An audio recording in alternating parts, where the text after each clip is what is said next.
Welcome to Ideagen TV. So excited to have with us today Simon Bland, the CEO of GLIDE, the Global Institute for Disease Elimination. Simon, welcome. Hi, George. Good to see you. So wonderful to have you on this Ideagen TV program today, live from the UK. Hope you're doing fantastic. Looks like a great background. So hoping there's a respite from everything that's happening globally at the moment. Simon, and your leadership is incredibly appreciated at GLIDE for all of the work you're doing to eliminate disease. Well, thanks, George, and welcome to quarantine in the UK. I just flew in from the US, so I'm halfway through my 14 days of quarantine here. Well, your dedication to telling the story and leading is profound, and digging right into the interview. Simon, as we take stock of progress towards the Sustainable Development Goals, the world is grappling with this new pandemic. What is your perspective on the global situation? And most importantly, do you see any light at the end of the tunnel? So I think about this, George, in terms of the SDGs, and just cast my mind back to that transition from the Millennium Development Goals, the MDGs, to the SDGs, and what was different. And two things seem to be really different for me. The first was, and we'll get back onto this, is this interconnectedness of these 17 goals. But the other was that the MDGs was very much a framework for North-South development assistance, coordinating this development assistance really for poorer countries. The SDGs is universal and all-encompassing, and the SDGs are as relevant for a high-income country as for a low-income country. And you know, I think COVID has made it crystal clear that the world and humanity are highly interdependent, highly interconnected, and intertwined with one another. You know, I often made the case that global health demonstrated that we are one humanity and one species, and really sort of co-related and co-reliant on one another. And COVID has shown that. And COVID has shown that, what's the phrase, you know, someone sneezes at one side of the world and someone catches a cold elsewhere. So we're living that reality right now in the starkest possible terms. You know, and so in this sort of interconnectedness of the planet, humanity, you know, I think we call the SDGs you know, a plan for people, planet, and prosperity, to bring it all together. And the fact that you have this set of interconnected sectors or disciplines, I think really illustrates the complexity of the system that we are and the system in which we live. So I think it's this week the high-level political forum meets in New York. The ministerial segment is later this week. 47 countries come and do their voluntary national reviews and talk about progress towards achieving these sustainable development goals. And let's be honest and not kid ourselves, I don't think a single country on the planet is meeting all the goals. And so it's really important to take stock of where there is progress and where there's less progress.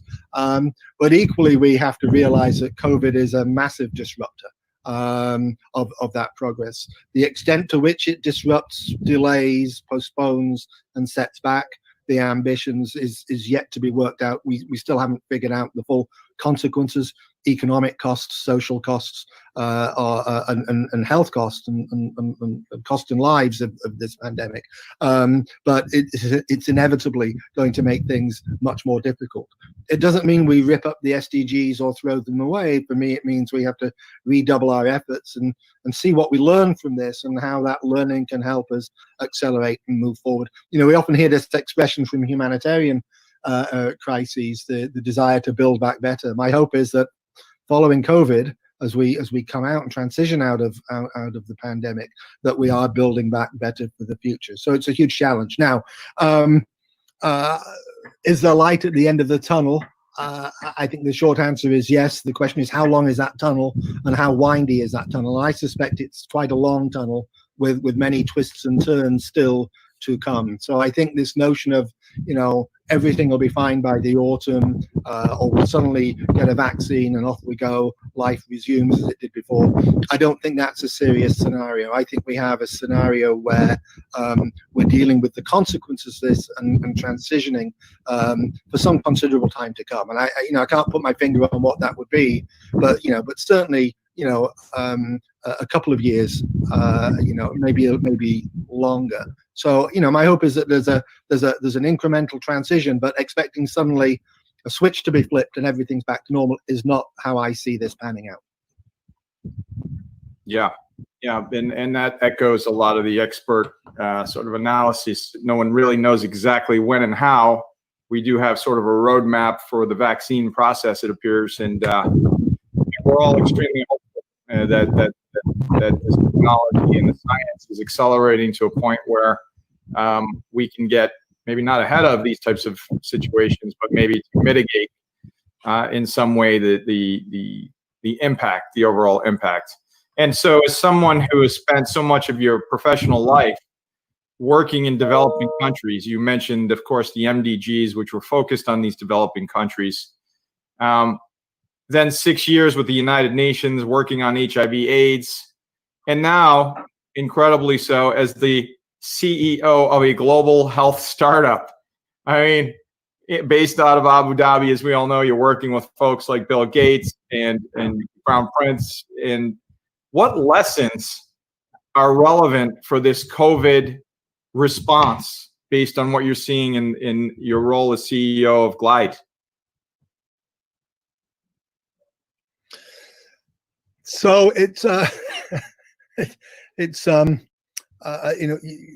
don't want to be frivolous, but it's an incredible inconvenience to have a world shut down when one's trying to start up an organization to help improve global health as part of a big sort of global family. But so many people have been hurt in so many different ways by this pandemic. It's really important that we, I think, learn lessons from the past and learn lessons now for the future. So I, in my head, use a framework of sort of what if, what now, and what next. And the what if part of that, which really is over the last few decades, there have been many global public health experts who have said it's not actually a question of if, but a question of when we have a pandemic that has this sort of dual dial, high contagious features with a fairly high mortality rate, and that's what we're seeing with SARS coronavirus 2 and COVID. And so we saw it coming. We raised the alarm many times. Here it is, and we're trying to deal with it. So we went through that what if to now, and we're sort of what now, and we're learning constantly what now. So how really quite different from how we did it several months ago. Sort of better knowledge of some new therapies, dexamethasone, remdesivir. We know that we were intubating too early in the past. We understand that we weren't monitoring oxygen saturation levels in the blood as early as we could, as an early sign of the disease becoming more severe. We've learned a lot more about non-pharmaceutical interventions, social distancing, stay at home, work from home if you're lucky enough to do that, face masks, etc., washing your hands, etc. So we've learned as we go on, and we are in a better place, and we'll continue to learn and continue to have new tools in our arsenal. So that's the learning sort of what now, each step of the way. There are real challenges with that. We've seen real challenges. We've seen very different approaches in different countries. There's lots of lessons to be learned from different countries. Of course, not all lessons are applicable everywhere, but understanding and growing our understanding is crucially important. And then a big question for me is, well, what's next? If we get to the end of that tunnel, where either we have, a really effective vaccine, effective treatments, better diagnostics, and we've really driven this down either to being eliminated or eradicated, or down to a low level of control, as we have with HIV and AIDS. But what have we learned for the future to be better prepared for the future? And unfortunately, humanity seems to be driven by, sort of this panic and lethargy. So, we have a crisis, we deal with the crisis. It's amazing that we've got over 100 candidate vaccines in development right now. The TB community is saying, what does it take for us to get candidates for tuberculosis? So, I'm hopeful we will get new tools for COVID, but I'm equally hopeful that we learn lessons for the future where we are better prepared. We have an easier response, a more coordinated response, because the next one could be worse. And this is a very different world today than it was 6 months ago. I think the human spirit and human ingenuity is amazing, but it's equally possible that we move on and forget. We come out of this and say, well, we've done that now. We've had that pandemic. We won't worry about this in the future. And that would be absolutely the wrong response going forward. So that's my hope, is that we learn those lessons. I guess there's a couple of others I would just say, George. Leadership is really important. HIV told us that when you had leaders that stood up, recognized the disease, recognized the challenge, committed to doing something about it, we saw progress. When there was denialism, it flourished. So I think leadership is really important in this, and tackling stigma and discrimination. Stigmatizing people for, I worry that we get to a place where we have different classes of global citizens, those who carry the antibodies and those that don't carry the antibodies. And so I think tackling those issues around stigma and discrimination are really important, big lessons from the HIV/AIDS world in that regard. Yeah, and what's really interesting, just from a basic sense of what we're seeing, is that there's the amount of information that we're getting, some contradictory, some seems to be on point, makes it much more difficult, especially perhaps trying to tackle the spread. So that seems to me one of the biggest challenges, is that there's not just one source of trusted information. There's so many sources. If you just Google coronavirus, gosh, you get pages and pages of symptoms or treatments, or so that, how do you deal with that challenge, just to go off your point about how difficult this is? So look, this is the first pandemic in a social media age, where a large majority of people get their information from something like Facebook or Instagram or Twitter, or and trusting the information you get. There just needs to be a personal responsibility to do some research and think about it. I guess the one thing I would say is that what I know about COVID today from what I knew about it several months ago is markedly different. So if you had asked most Western global public health experts 4 months ago about face masks, I think most would have said marginal benefit, don't do it. You're likely to disrupt supply chains and prevent critical frontline workers from getting the masks that they need. Don't do it. The advice has changed. And I think it's fine to change advice as we know more. I do think that's an important point. If I don't think anyone in the global health field thinks they know everything and are not learning, particularly with a new virus. It's new. I mean, it's brand new. We're understanding more and more what it does to coagulation and blood. We understand more and more its impact on various organs. We're increasingly learning what some of the longer term effects of this might be. That's fine. We're learning as we go along, and I think we have to be more tolerant of saying the data are coming out and telling us something else, and our best advice now is this, and that may be advice that was different several months ago. I Sure. think that's okay, and we have to do that. But it is very difficult, because I think we've all seen a little bit of some of this has turned political. There's politicization there. One can understand some of that, but equally, I think we need to find ways. Individuals need to take responsibility to try and find information from a variety of sources. And look, I know where I get my information, and who I trust. And it's multiple sources to call it, because there will be some contradictions, and then you work through contradictions. There's a big conversation going on in this country now about whether or not face masks should be mandatory, or not. The Prime Minister thinks one thing, other ministers maybe think another thing, public scientists are thinking another thing. They'll come up with a policy. I do think, public health is one part of this, but not the only part of this. There are considerations beyond public health that need to be considered. And so, and I've heard Dr. Fauci and others talk about this. We will provide the best medical advice that we possibly can. There are some things that are outside of our gambit. Everybody wants kids to go back to school. Everybody wants people to go back to work. It's, what is the science telling us about how we do that safely? So it is a really big issue, George, and it won't go away. And if we are lucky enough to have a vaccine, this will be a hot issue then as well, because who gets it, who doesn't get it, who wants it, who doesn't want it, and why will be a big part of that conversation going forward.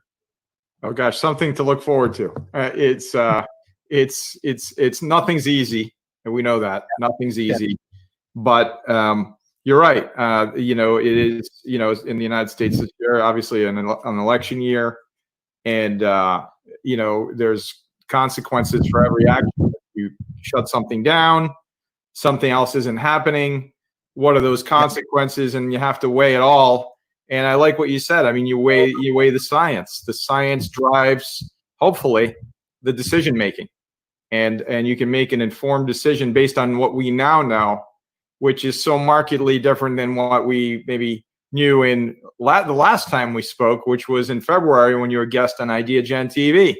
We were talking about an emerging pandemic.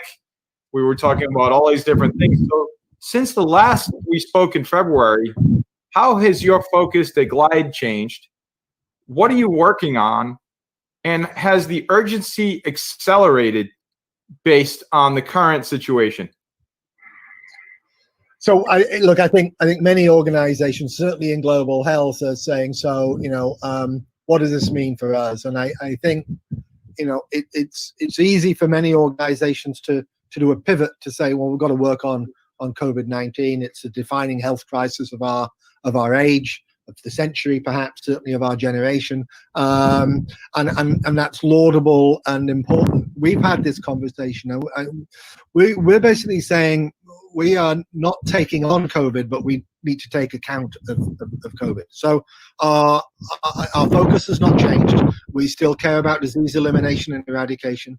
We still focus on a number of neglected tropical diseases, on malaria and on polio.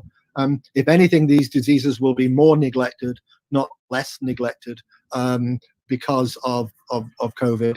The urgency is as urgent as it ever was, but we're realistic and accept and expect some postponement and delays. We're working on ways of looking at that I can talk about later. But no, our focus has not changed. It remains urgent. Taking account of COVID means figuring out new ways of working, figuring out the impact of COVID on what we care about, but also how can we help with from what we know in terms of strengthening COVID responses across the world. And so that's sort of what we're grappling with right now, George. Incredible. And as you think about the whole issue of disease elimination and eradication, how are you addressing it or thinking about it via the context of COVID? So if we're not taking on COVID, but we must take account of it. So what are the challenges that face us? Well, the first so of course you've got the direct impact of this disease, which is killing people, right? It's killed what over 500,000, 560,000 people already. There's 3.3 million people, I think, infected from Johns Hopkins today, and it's that is still increasing. Hearing Dr. Tedros and Mike Ryan speak from WHO, we're in the thick of it. We're not at the end of it, and the worst may yet be to come in terms of the numbers. We have not yet understood how this is going to play out across Africa. We're seeing how it's spreading rapidly across South America. We're seeing big numbers in India. So we're still in the thick of it. So you have that direct challenge, but you equally have backsliding elsewhere. So modeling by WHO and others on malaria, for example, shows a worst case scenario of mortality increasing from 400,000 a year to well over 700,000 a year, not far off a doubling. That sets you back 20 years. That's the sort of numbers we were dealing with 20 years ago. And so, it's an illustration of progress towards the SDGs could be set back decades by this, if we're not careful. So we're looking at, well, what does backsliding look like? What can we do to try and help prevent backsliding? Malaria is an interesting one because, when you talk about contradictory or conflicting information and advice, how do you deal with this when you say, you get malaria, you think you've got malaria, go to the clinic. You've got COVID, you think you've got COVID, don't go to the clinic. But the symptoms are the same, by and large. So it becomes very difficult for messaging to the public in terms of what to do. So we have to look at that backsliding.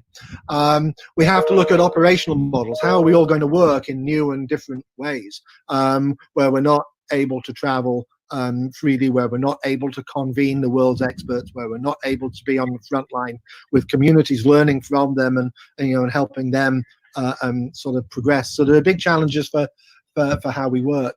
We're looking at it around those challenges and saying, well, what are the advocacy opportunities for us? What are the stories that we can tell, the messages that we can give, the lessons that we can learn and share? We're looking at it around, well, what are some of the synergies with work that we already support around disease elimination? So community health, mass drug administration and drug distribution, data surveillance, contact tracing. I mean, a whole set of public health things that we and many other organizations know and support are very relevant and synergistic to a COVID response. And then finally, we're thinking about innovations. What are the innovations that we can learn from this that allow us to sort of move forward and prevent that backsliding, but also perhaps move forward the agenda of COVID as well. So that's the sort of framework, George, that we're looking at, staying true to our mandate, trying to learn lessons, but finding ways in which we can sort of support COVID response, but also learn from that response and integrate with that response. Well, Simon, as you have taken on this new role as CEO of Glide, with a just an outsized mission statement, the issue of leadership comes into clear focus. And we know, because we've seen your leadership and your leadership style, which is extremely effective in helping to galvanize, first of all, understanding the importance of collaboration and so many other elements of leadership that are vital. Being able to simply listen, right? As you've mentioned during this interview today, you've been collecting data, you've been listening, you're looking at, 3 or 4 or 5 or more trusted sources of information to then sort of, collectively look at what the answers are. Not, you're doing it in a diligent, methodical, and very deliberate way for everything that you're doing, as exemplified by, again, your work throughout your career, especially during your work at UNAIDS and now obviously at Glide. And gosh, what a time to be taking over as CEO of a health startup. I mean, you're right. But you know what? At the same time, there's no better leader than you, Simon, and this comes from us having senior leadership abilities to take on these incredible challenges. And so as we look at the balance between national and global approaches to fighting a pandemic like SARS-CoV-2, Why do you think that effective leadership is so crucial now more than ever? So I guess if I go back to that what if, what now, what next scenario, I see two big what next scenarios that could play out. One is very much free for all, sort of me first approach. Another is actually we are going to be better off if we find ways of tackling these problems together. For me, leadership very much starts at the front line. So I have always been inspired by those health workers, doctors, nurses, community leaders, people just working at that front line that really make a difference. And I've said this in the HIV response. I say it in malaria. It'll be the same with with COVID. Without community by community sort of responses and good strong leadership by individuals, there we don't get where we need to be. So that's hugely important to me. Strong political leadership and messaging, we talked about that already. It's crucially important, and ever will be the case. Balancing out that there is an imperative, an absolutely legitimate imperative for political leaders to think about their citizenry and protect it. It's absolutely fundamental. And I have absolute respect for that. All politicians must do that first and foremost. I think the case we want to make and need to make as public health professionals is the best way to do that and to provide that protection to citizens is take a global perspective, because the sneeze in one part of the world leading to a cold in another part of the world is illustrated barely ahead of us right now. And so tackling this everywhere, has benefits everywhere. Trying to tackle it one country at a time, I think, won't get the end result. So if we care about our citizens, we have to think globally. This is a global public bad. COVID, coronavirus disease 2019 is bad for everybody. I don't know. I was trying to imagine, are there people on this planet that are totally unaffected by COVID? Very few, very few. Almost every person on this planet will be affected by COVID. That's astonishing, right? And so that's a global bad on a scale we haven't seen, and that needs a global public good. And global public goods come through collaboration. So I've come out of the UN. I believe in that collaboration. It's not without its challenges. It's not without its problems. It's not without its faults. It's great to see Dr. Tedros commissioning an independent commission to look at WHO's response. The Lancet's there will be hundreds and hundreds of commissions of inquiry, looking at COVID. My message is that spare 1%, spare 2% of the resources that you're committing nationally to international efforts for global public good. I think that leadership is really important. And if we do that, I think we have a sense that we can be better prepared to respond in the future. If we don't, I worry we'll repeat all the same mistakes again. Yeah, and you're right. We must learn from the past in order to avoid mistakes in the future. And as we look at the 17 SDGs, the Sustainable Development Goals, committed to leaving no one behind. That's the stated commitment of these goals. How can the world go about guaranteeing that people are not actually left further behind because of COVID? So it's people are already left behind, and we see that. And I think there was some thinking early on that COVID could be the great equalizer. Everybody's susceptible. Everybody, is at risk of infection. It doesn't discriminate, but it clearly does discriminate. There's lots of discrimination here in terms of who are essential workers, who are frontline workers.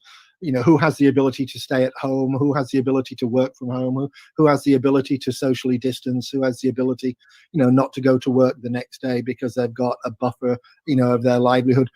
It just makes the poor poorer and the marginalized more marginalized. So that's sort of almost an inevitability that we see. So what does that mean going forward? Well, let's just use three quick examples. Well, let's use one example. Let's use vaccines. Everybody hopes that we get a vaccine or several vaccines that are sufficiently efficacious and safe that they can be used to provide immunity for the global population from this disease. A great outcome. We never got it with HIV. We found a different way we're dealing with HIV. Coronavirus is simpler than the HIV virus. And we have a number of candidates out there, and we have some great innovations on at-risk investments to get manufacturing capacity up and ready, even before we know if a vaccine is going to be successful.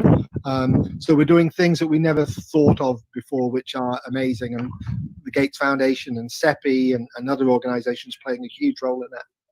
But let's say we're successful, with one or two of these candidates. Who gets that vaccine? We will only stamp out COVID-19 if we get rid of coronavirus everywhere, not just in those countries that can afford a vaccine. So we need to find ways in which everybody gets access.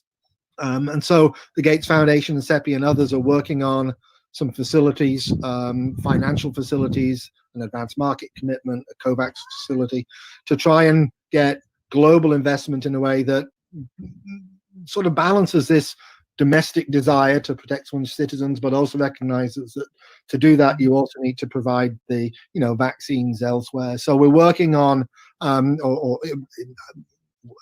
looking at it, but we're not working on it. It's being worked on. What are the mechanisms for doing that, so that frontline workers, vulnerable populations are among some of the first to get the vaccine? Because if you start to flatten that curve and reduce that curve everywhere, you stand a much better chance of doing it anywhere else, rather than taking a country by country approach to this. So that's my biggest fear, is that we saw it with some of the we saw it with hydroxychloroquine, for example.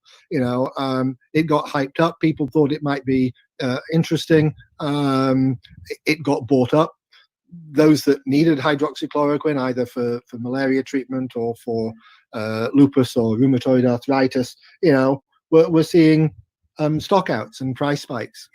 One could see the same with remdesivir. One could see the same with dexamethasone, although I think it's pretty easy to ramp up production there. So we do need to think carefully about how, if we do get great new tools, particularly a vaccine, how do we ensure that the distribution is done in a way that maximize the chances of success of suppressing this virus everywhere, and getting to the point where we get back to some semblance of normality. And I don't believe that happens by just those countries that can afford it getting it and looking after themselves, and the rest of the world being left to their own devices, because clearly they won't have access if that's the model that we adopt. That's right. And Simon, so as we look at these sustainable development goals and we think about specifically goal number 17, global partnerships, goal number 17 is obviously crucial to the success of achieving the goals by 2030. What role will Glide and your leadership play in this? So I think we just need to be, an advocate, George, for.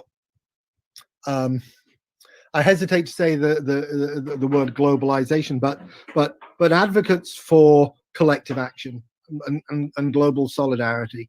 I think it's, and I worry that we're probably, any audience listening to this will be, sort of part of the choir and already convinced. I think we've got to find ways of letting others hear this message and understand this message and believe this message, and in doing so, we need to recognize the shortcomings and the challenges of sort of global partnerships and institutions and all those difficulties. Antonio Guterres at the UN has been passionately pushing a reform agenda to make the UN more fit for purpose going forward. And I think that's laudable and important. Tedros, I think, with his independent commission, will be looking to say, what do we learn? What can we do better? So I think we can advocate in that way. Glide it's a startup. It's small. It's nascent. The only way we'll deliver, and the only way we'll learn, and the only way we'll make a difference is in partnering with others. So we find where are some of the gaps, where do we think we can add some value, where can we do some value, shared value creation, with others. We talked before about this, George. We're not a top-down organization that thinks, we can ride into a country and tell them how to do things and have all the solutions. But maybe by learning from one country and engaging with another country, we can, improve exchange of ideas and lessons. And, there's lots of good examples for that. So, partnership, I think it's a word that's often overused, but it has to be at the heart of what we do going forward, just because of the very nature of who we are and where we're coming from. Yeah, and that's right. And I think that, Simon, as you look at those organizations that are most resilient, the organizations that are most resilient are typically those that are focused on creating partnerships in times that are not, related to a pandemic or an urgency or emergency. They're creating these partnerships in those times that are, let's call them normal in a sense. And now, as they enter into a phase where, whether it's a company, an NGO, the public sector, the deeper the connection, the stronger those partnerships, the more resilient you've seen these specific entities come into and hopefully come out of this pandemic. Because if you have to learn from zero what an organization or another type of cross-sector partner does, you don't know their capacity, you don't know the leadership. Now everyone's communicating with technology. If you know the person, like we've met you, we know you, it's much easier to have a conversation that's accelerated. And so, I think that's one other lesson that I've seen come out of this is when one day, and you see the light at the end of the tunnel, we get out of the tunnel and the light is shining again. I think cross-sector partnerships, goal number 17, partnerships for goals, must be and should be a focus for every organization across sectors. And so we pivot now to advice. You've had an incredible career. You're now leading up and working with, again, folks like Bill Gates and the Crown Prince, but most importantly, you're working on helping to eliminate some of the world's most devastating diseases. And so we focus on what is important, which is the youth of the world, because they're the future. What is the single most important piece of advice that you would provide to the youth of our planet? It's a really tough one, George. I think the advice that I give is to people like you and me and the others that have been around a long time, which is listen, create space and find ways to listen. So, there's some great examples at the UN. I'm sure you've been part of them. The Youth Summit. When I used to go and speak at the Youth Summit, I was blown away by the energy, the ambition, the creativity, just the inquiring minds. I remember we did one late session, finished around 6 p.m., I think, in the UN. We had about 300 or 400 people in the audience. We finished a panel conversation, and the moderator said, "Any questions?" And I tell you, 2/3 of the crowd stuck their hands up to ask questions. It was just phenomenal. So I think the advice for us is create space. I was very pleased that during my time in New York, when these youth summits happened, we helped facilitate youth delegations going to their collective missions. They were coming in from different countries. They'd go and see their representative. And over the course of 2 very short years, all ambassadors were making themselves available to talk to youth delegations. So I think people are getting it now. I think my advice for young people is sort of don't take no for an answer, and be a little bit I don't know if bolshy is an American word or just British, but the AIDS movement changed the world, because they were, quite frankly, dissatisfied and they wanted change. And so I think you've got to. Yes, you can be respectful, but sometimes you've also got to push quite hard. I was very pleased with one initiative in the UN. Someone that worked with me, a young person in the UN, took it upon herself to create an affiliation or a group called the Young UN. Just young people in the UN who want to see change and want to make a difference in this world.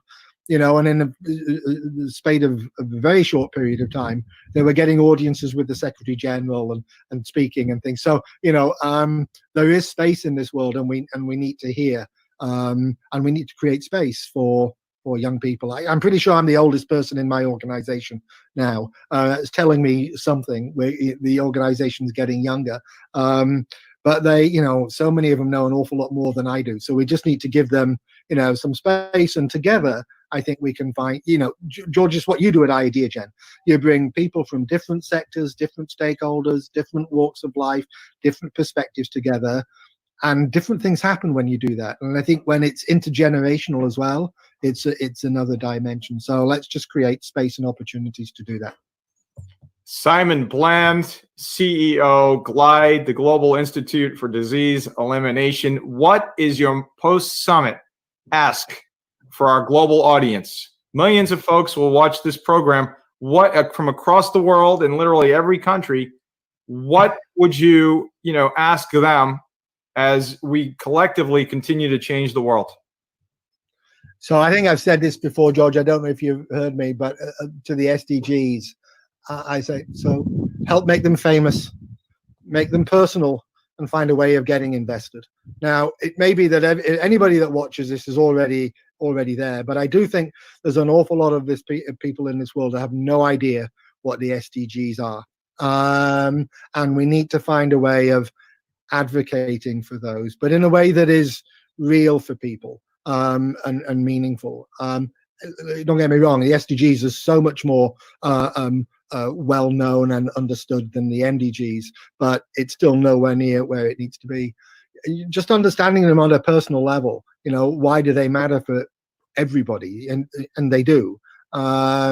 Everything from sort of institutions and governance down to education and health and livelihood, climate, economies. We know it matters to all of us. And then find ways of getting invested, and that can be either through understanding capital markets and trying to nudge capital markets in the direction of being more sustainable, with better governance and better understanding of the environmental consequences of what they do. It can be invested in terms of just making sure you tell stories to your family and friends and get them, sort of to understand this more. But just find ways of getting yourself into a place that can help, make this change. Because frankly, if we deliver the SDGs by 2030 or 2035 or 2040, or we deliver 75% of them, we're in a better world than we were before. And that has to be, and that's good for everybody. And I think it can be good for everybody. So that's hope. Get out of our echo chamber and you get the rest of the world on board. Simon Bland, clearly for our global audience, leadership defined. What is a way folks can learn more about what the work you're doing at GLIDE? We're very young. We do have a web presence now, glide.ae. People can find our initial website there to find more information. There's contact information there to get in touch with us. We've got a growing partnership across the global health world. We look forward to being able to get on a plane. My biggest regret right now is that I can't be where I want to be on the front line and in Africa, working with old colleagues and learning from them. But we'll get there. But glide.ae will find us, and there's contact information there. Simon Bland, CEO, GLIDE, incredible insights, perspectives, and perhaps most importantly, for your global leadership. Thank you. Thanks, George. Great pleasure.